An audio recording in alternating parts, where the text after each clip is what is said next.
प्रिय विद्यार्थियों, तो आज हम अपने नए वीडियो के साथ आगे चलते हैं, नए टॉपिक के साथ, जिसमें हम पढ़ेंगे मानव की आहार नाल, एलिमेंट्री कैनाल ऑफ ह्यूमन। तो देखिए, मानव की आहार नाल, जिसे क्या कहते हैं, एलिमेंट्री कैनाल भी कहा जाता है, एलिमेंट्री कैनाल ऑफ ह्यूमन। तो इसके बारे में हम स्टडी करेंगे आज के इस वीडियो में। देखिए, कल हमने देखा था कि मानव की आहार नाल है, उसकी लंबाई लगभग 8 से 10 मीटर के बीच में होती है और इसके भाग भी हमने पढ़े थे। तो हम आज सीधे ही स्टार्ट करते हैं इसके भागों के बारे में। सबसे पहला भाग इसमें कल जैसे चर्चा की थी, सबसे पहला भाग इसमें आता है मुख या माउथ। ठीक है, तो देखिए, जैसे कि आप जानते हैं कि मुख जो है वो मनुष्य का जो सिर है, सिर की अधर सतह पर पाया जाता है। कहाँ पर स्थित होता है? सिर की अधर सतह पर। आगे वाली जो सतह है उसकी अधर सतह पर स्थित होता है और दो गतिशील ओष्ठों, ओष्ठ से यहां मतलब है होठ, दो गतिशील होठ भी लिख सकते हैं हम यहाँ पे, दो गतिशील होठों, ये क्रमशः ऊपरी और निचला होठ। ऊपर का, एक तो ऊपर का होठ पाया जाता है और एक नीचे का, दो प्रकार के होठ होते हैं। तो ये दो गतिशील ओष्ठों से घिरी संरचना होती है। ठीक है, तो कहाँ पाई जाती है बताओ? सिर की अधर सतह पर और दो गतिशील ऊपरी व निचले ओष्ठों से घिरी संरचना होती है, जिसे मुख कहा जाता है। ठीक है, ये जो ओष्ठ या होंठ होते हैं, ये बाहर की ओर किससे जुड़े रहते हैं? ओष्ठ बाहर की ओर किससे जुड़े रहेंगे? त्वचा से, त्वचा से, तथा भीतर की ओर श्लेष्मा कला से जुड़े रहते हैं, जो मुख गुहा में पाई जाती है, श्लेष्मा कला।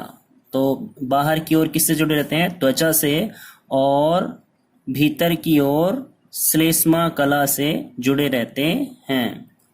ठीक है, तो ये जो बाहर जो त्वचा है, उस त्वचा और ये जो श्लेष्मा है, उनके बीच में, बीच का जो बॉर्डर होता है, इनका जो जंक्शन होता है त्वचा का और श्लेष्मा कला का, उस जंक्शन पर यानी इस जोड़ पर एक रेड बॉर्डर पाया जाता है। क्या पाया जाता है?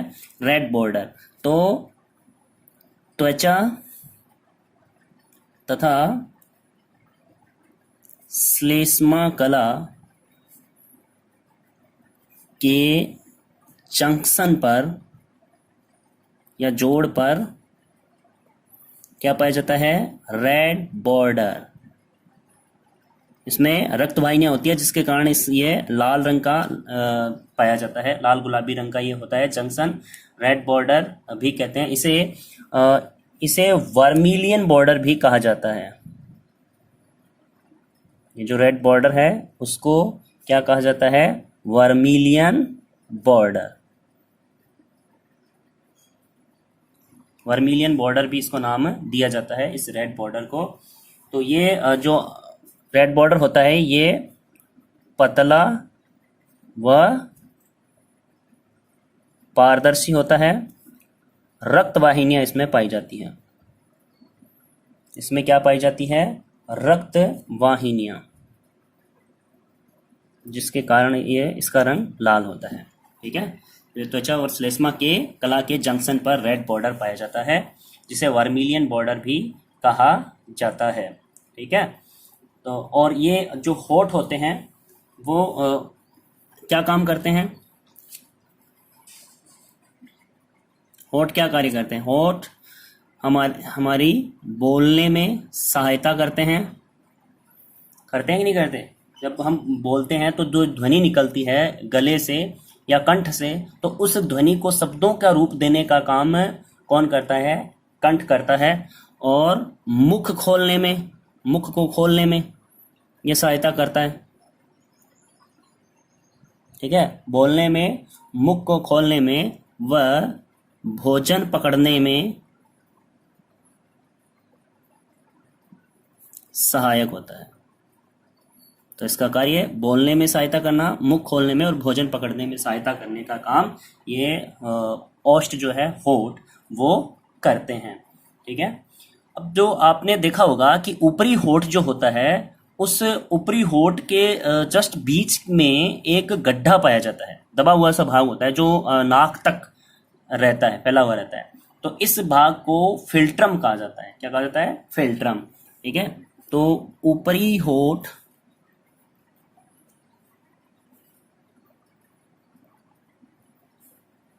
ऊपरी होठ के बीच का भाग दबा रहता है, जो कहाँ तक फैला रहता है? नाक तक फैला रहता है। और इस भाग को क्या कहते हैं? ये भाग क्या कहलाता है? फिल्ट्रम। ठीक है, इस भाग को फिल्ट्रम कहा जाता है। तो ये तो हो गया हमारे मुख की संरचना के बारे में। दूसरा भाग जो आता है आहार नाल का, वो होता है मुख गुहा,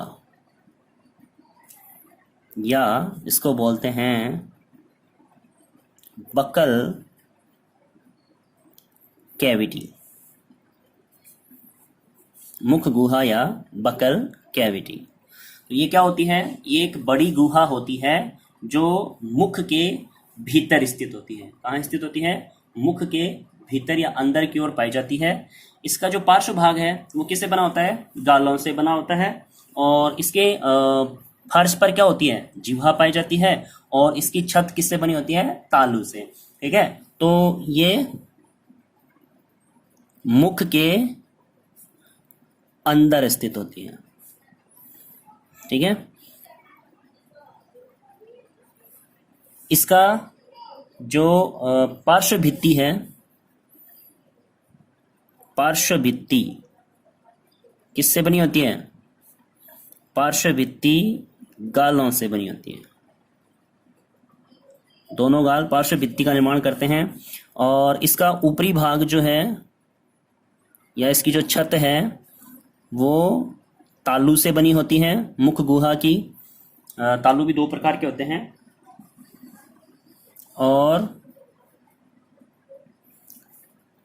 और जो इसका फर्श है या नीचे का भाग है, वो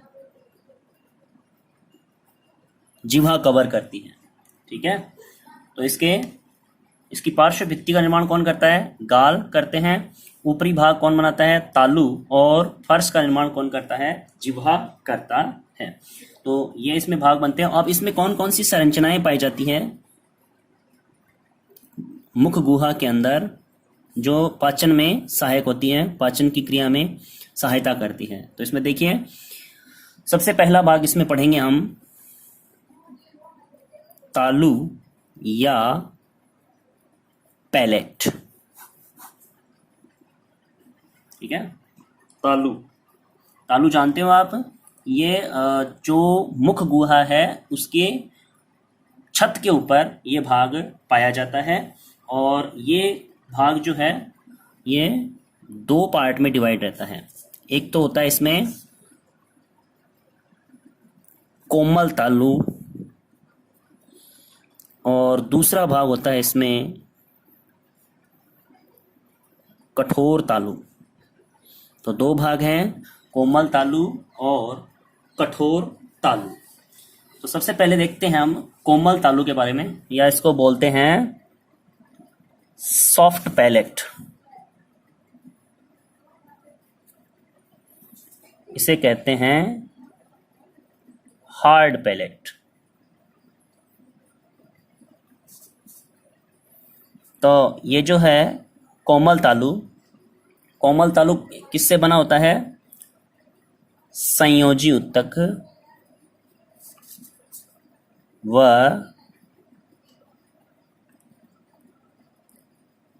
पेशियों पेशियों का बना होता है। संयोजी उत्तक व पेशियों का बना होता है ये, इसीलिए इसको कोमल तालु कहते हैं। इसका जो अंतिम भाग है वो, इसका जो अंतिम भाग होता है कोमल तालु का, ये जो होती है ना ग्रसनी की गुहा, उसमें लटका रहता है। अंतिम भाग ग्रसनी की गुहा में लटका रहता है।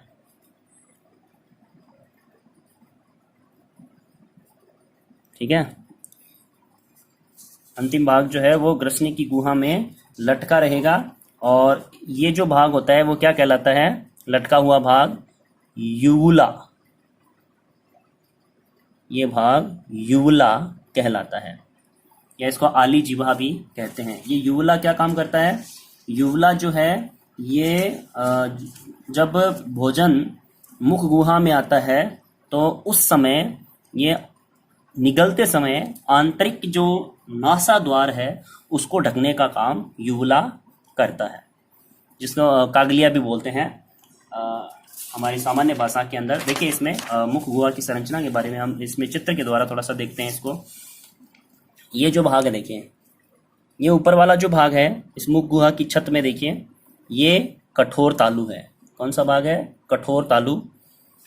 और नीचे का भाग जो है, इस कठोर तालु के नीचे जो पाया जाता है भाग, इसको बोलते हैं कोमल तालु या सॉफ्ट पैलेट। ये कोमल तालु, ये जो कोमल तालु है, इसका ये अंतिम भाग जो ये लटका हुआ दिख रहा है आपको, ये लटका हुआ भाग, इस लटके हुए भाग को क्या कहते हैं? यूवुला कहा जाता है। ठीक है, तो ये जो अंतिम भाग है कोमल तालु का, ये यूवुला कहलाता है। और ये किसमें?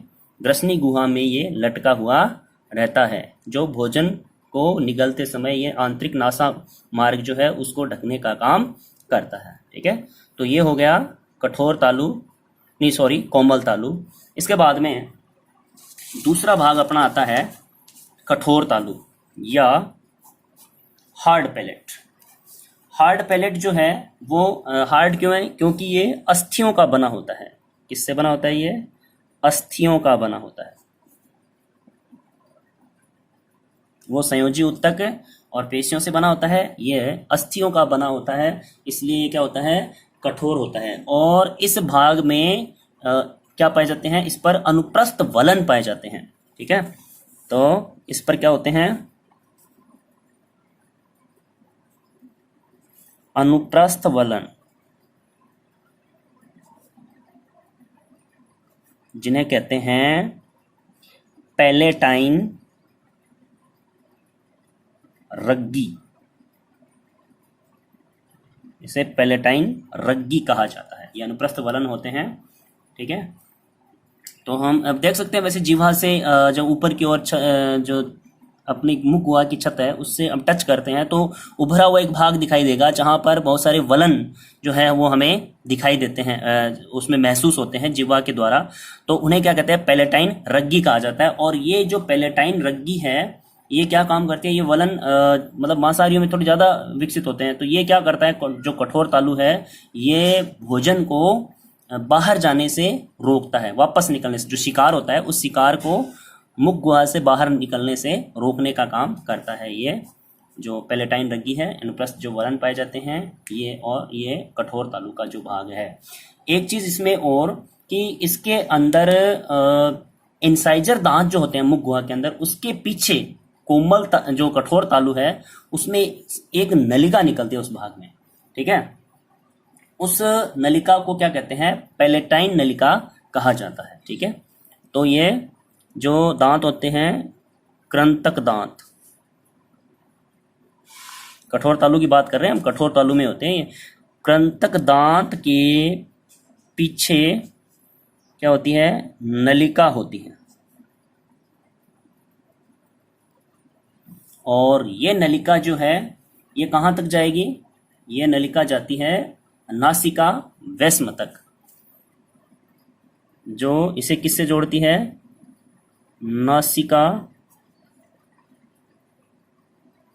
वैस्म से जोड़ने का काम करती है, नासिका वैस्म से जोड़ती है। अब ये जो नासिका वैस्म जो है उससे जुड़ती है, और इन जो ये जुड़ने के कारण इन जो नलिकाएं जो होती है, इन नलिकाओं को क्या कहते हैं, पैलेटाइन नलिका कहते हैं। इन्हें क्या कहते हैं, पैलेटाइन नलिका। इन नलिकाओं में घ्राण संवेदी अंग होते हैं। इन पैलेटाइन नलिकाओं में क्या होते हैं, पैलेटाइन नलिका में क्या होता है, घ्राण संवेदी अंग, जिनको जैकबसन के अंग भी कहा जाता है। क्या कहा जाता है, जैकबसन के अंग। तो ये देखो, ये घ्राण संवेदी अंग है, यह इंपॉर्टेंट चीज है ये जैकबसन का अंग। तो ये घ्राण संवेदी अंग है, तो ये क्या करता है, जो मुख में जो भोजन जाता है उसकी घ्राण संवेदना यानी उसकी जो गंध है, उसकी गंध का ज्ञान करवाने का काम करते हैं ये कौन, जैकबसन के अंग। ठीक है, जो कहाँ पाए जाते हैं, कठोर तालु के भीतर पाए जाते हैं।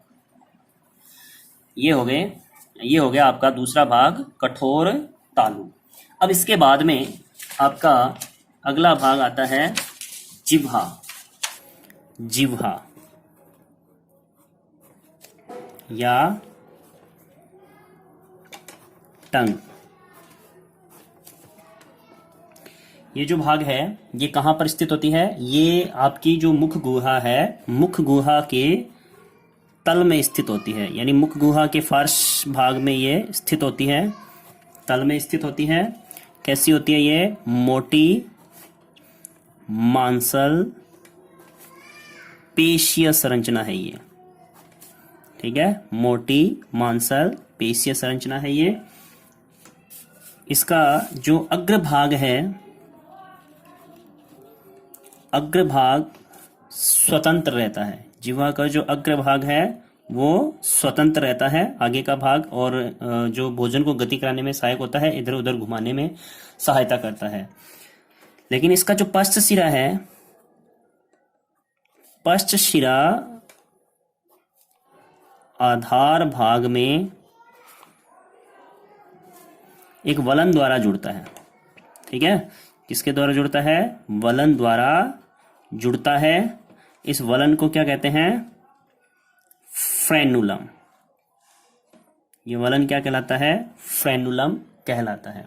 ठीक है, तो ये इसका अग्रभाग तो क्या होता है, स्वतंत्र होता है। पश्च शिरा आधार भाग में एक वलन द्वारा जुड़ा रहता है, जिसे फ्रेनुलम कहा जाता है। ठीक है, इसके बाद में इसमें क्या पाई जाती है, स्वाद कलिकाएं होती है। ये क्या करवाती है, हमें स्वाद का ज्ञान करवाती है। स्वाद कलिकाएं कितने प्रकार की होती है, इसमें 4 प्रकार की स्वाद कलिकाएं होती है। एक तो अग्रभाग की स्वाद कलिकाएं, दूसरा पश्च भाग की स्वाद कलिकाएं, तीसरा पार्श्व भाग की स्वाद कलिकाएं, और चौथा इसमें आता है शेष मध्य भाग, शेष बचा जो मध्य भाग है उसकी स्वाद कलिकाएं। तो अग्रभाग की जो स्वाद कलिकाएं हैं वो हमें मीठे स्वाद का ज्ञान करवाती है। पश्च भाग की स्वाद कलिकाएं कड़वे स्वाद का ज्ञान करवाती है। पार्श्व भाग की स्वाद कलिकाएं खट्टे स्वाद का, और शेष मध्य भाग जो है उसकी स्वाद कलिकाएं नमकीन स्वाद का ज्ञान करवाती है। ठीक है, तो इस प्रकार से 4 प्रकार की स्वाद कलिकाएं होती है इसमें। फिर आता है अगला भाग तीसरा, दांत, टीथ। ये जो भाग है ये मुख गुहा में दोनों जबड़ों के अंदर ये स्थित होता है। दोनों जबड़ों की जो अस्थियां हैं उनमें गहराई में स्थित होता है। तो ये दोनों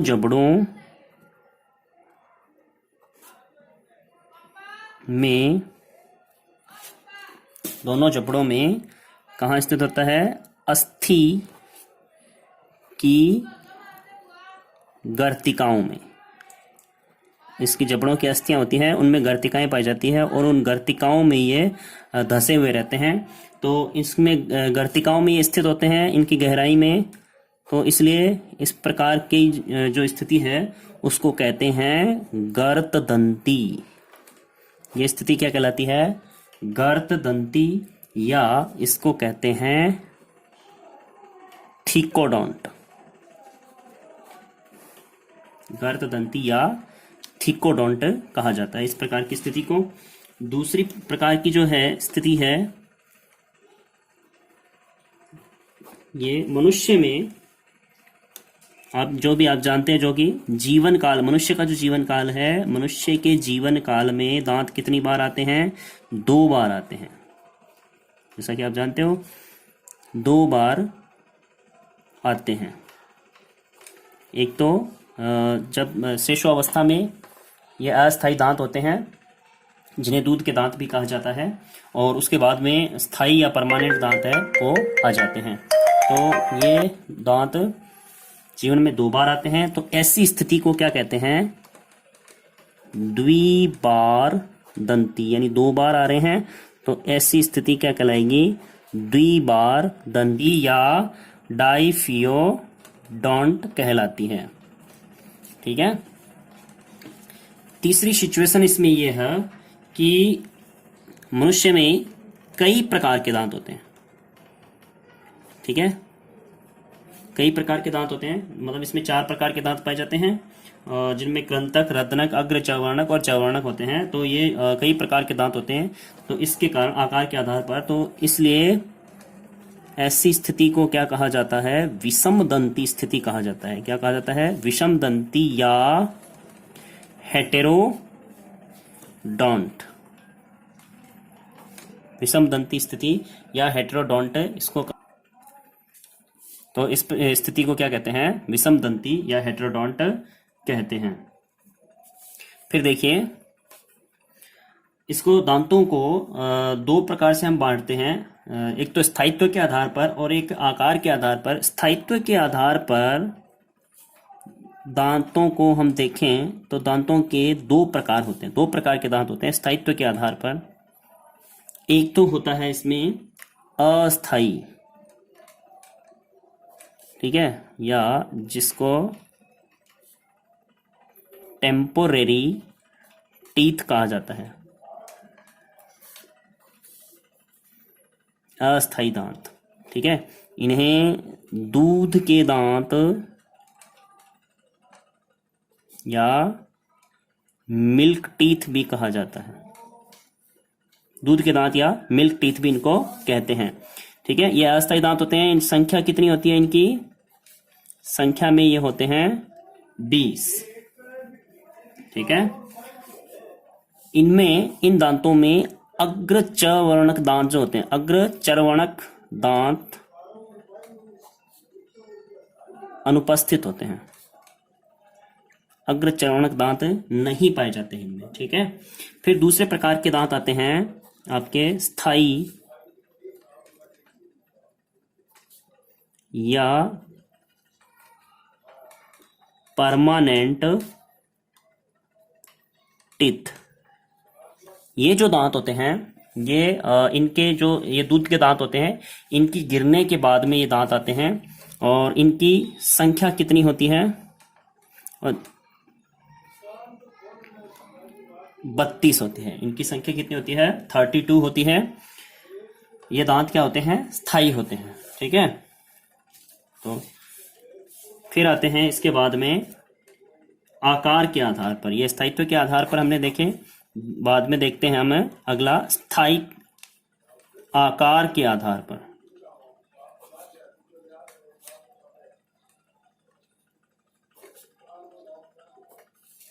आकार के आधार पर दांत होते हैं 4 प्रकार के।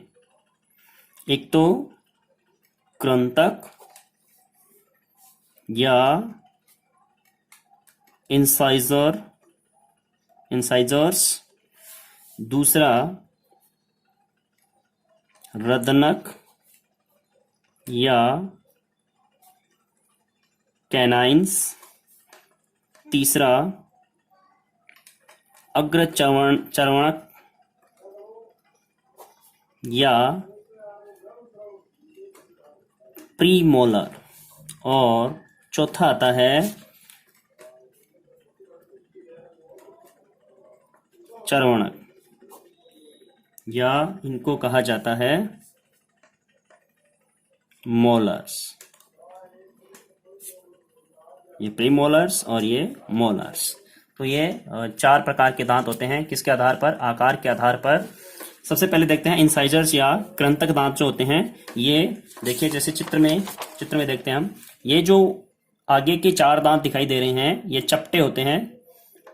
सबसे आगे के दांत जो होते हैं 4 चपटे दांत, 4 ऊपरी जबड़े में और 4 निचले जबड़े में होते हैं। तो इनकी कुल संख्या कितनी होती है? 8 की संख्या में ये पाए जाते हैं। तो ये संख्या इनकी कितनी होती है? 8।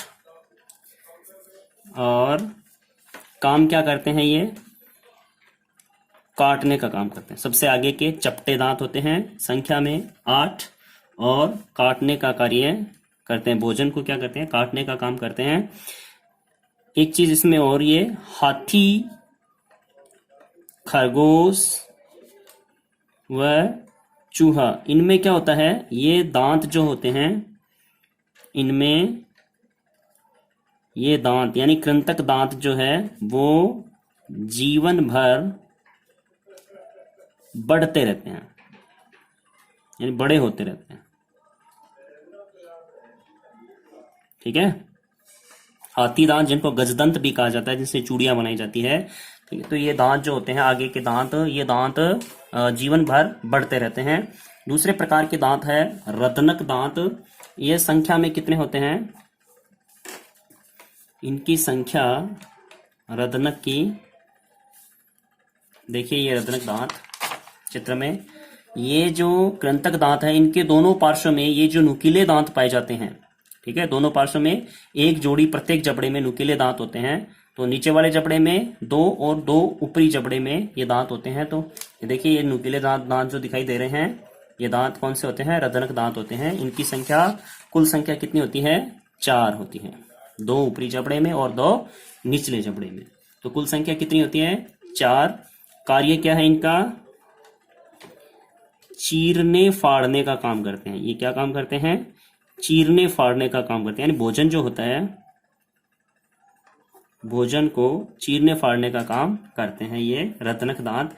ये दांत जो है मांसाहारी प्राणियों में, मांसाहारी प्राणी जो होते हैं, मांसाहारी प्राणियों में ये अधिक विकसित होते हैं, अधिक विकसित होते हैं, यानी लंबे होते हैं। तो मांसाहारी प्राणियों में यह दांत अधिक विकसित होते हैं। कौन से? रदनक।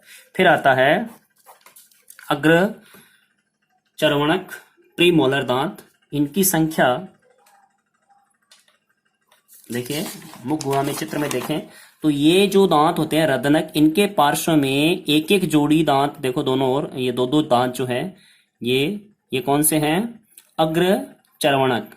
ये एक प्रत्येक जबड़े में कितने होंगे? 2 और 2 4, और 2 और 2 4, यानी 4 ऊपर वाले जबड़े में और 4 नीचे वाले जबड़े में। तो कुल इनकी संख्या कितनी हो गई?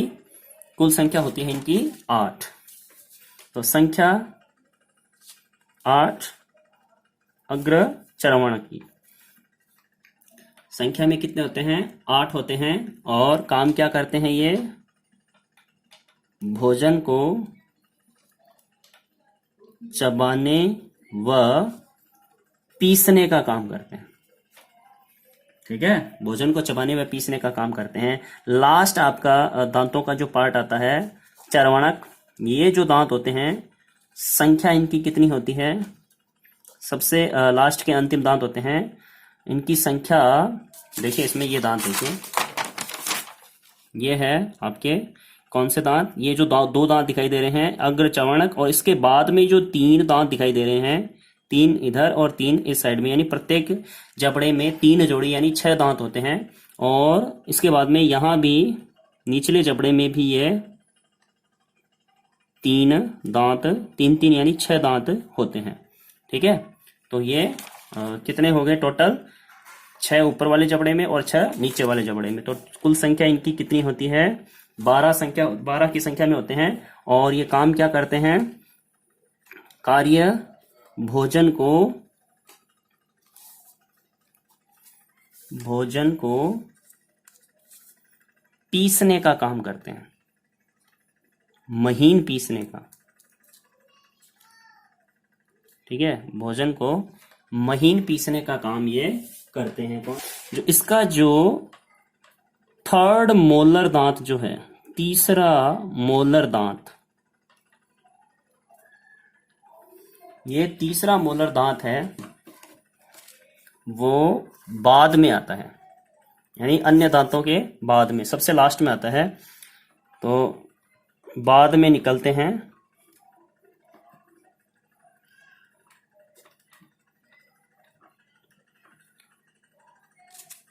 जिन्हें अक्कल दाढ़ भी कहते हैं, अक्कल दाढ़ भी कहा जाता है। इन्हें क्या कहा जाता है, अक्कल दाढ़ भी कहा जाता है। तो ये 3rd मोलर दांत है, बाद में निकलते हैं, इन्हें अक्कल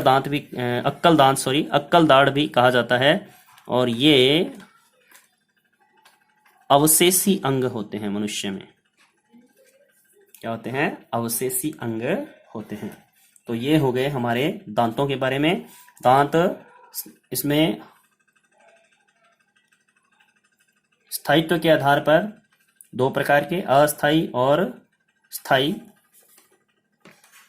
स्थायित्व के आधार पर 2 प्रकार के हो गए। और फिर आकार के आधार पर कितने प्रकार के हैं, ये 4 प्रकार के, कृंतक, रत्नक, अग्र चर्वणक और चवर्णक, जिसे हमने चित्र में अच्छे तरीके से देख लिया। अब एक चीज दंत सूत्र के बारे में, और दंत सूत्र,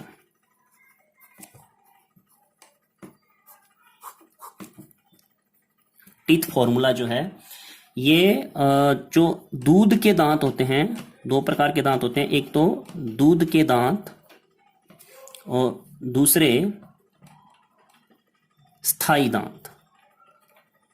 दूध के दांतों का जो फॉर्मूला है, जो इसका दंत सूत्र है, वो होता है 2102 और इनको सबको जोड़ करके 2 से मल्टीप्लाई करते हैं। तो देखिए इसमें किस प्रकार से दिया हुआ है ये।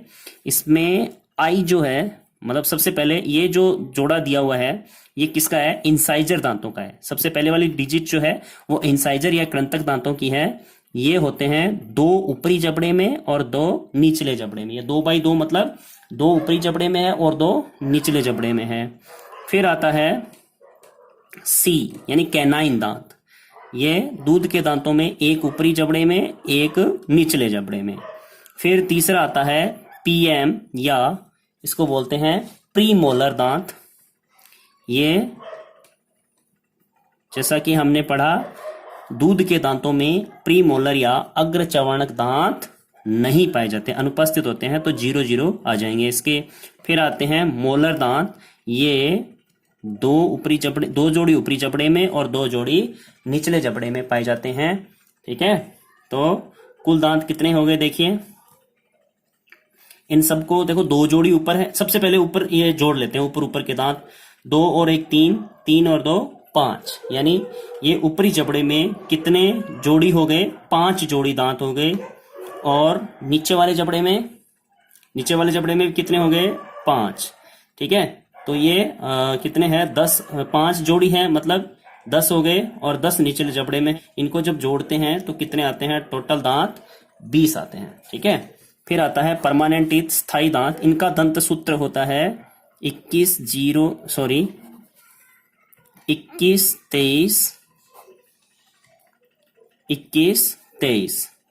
ठीक है, इसमें आई जो है इंसाइजर, ये कितने होते हैं, 2 जोड़ी ऊपर 2 जोड़ी नीचे।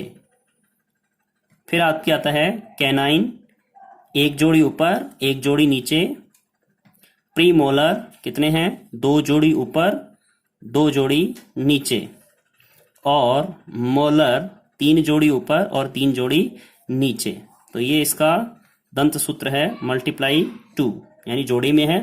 तो देखिए इसको जोड़ लेते हैं, 2 और 3, 2 5 और 5 और 3 8, यानी 8 जोड़ी ऊपर है 8 जोड़ी नीचे है। ठीक है, तो 16 दांत ऊपर हो गए और 16 दांत क्या हो गए, नीचे। तो टोटल कितने आ जाते हैं, 32। 32 दांत स्थायी दांत में पाए जाते हैं। ठीक है, तो इस प्रकार से ये दंत सूत्र जो है वो पाया जाता है मनुष्य के अंदर। ठीक है, तो अब इसके बाद में अपना अगला टॉपिक आता है दांत की संरचना, जिसके बारे में हम कल डिस्कस करेंगे।